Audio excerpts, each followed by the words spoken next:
另外，这个郭文摕做台北市长的任内，因为金华城甲北树科的案件，被指控涉嫌盗利。台北地检署已经来约谈到都法局甲都警处的证人。早起的9点半，是以被告身份传唤到台北市的前副市长彭金星，要来厘清到当初决策的过程。问过笔录了后，彭金星奉用渎职罪限制出境出海。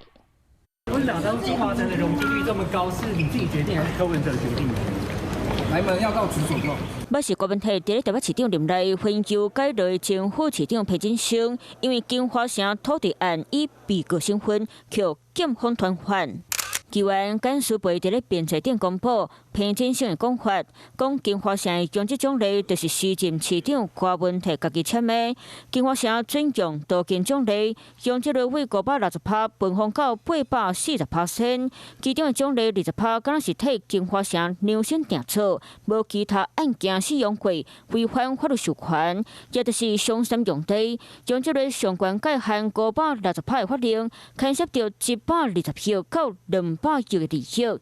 根据检察院的调查报告显示，当时市府法务局多审委员和外部顾问都表示反对意见，认为无法律依据。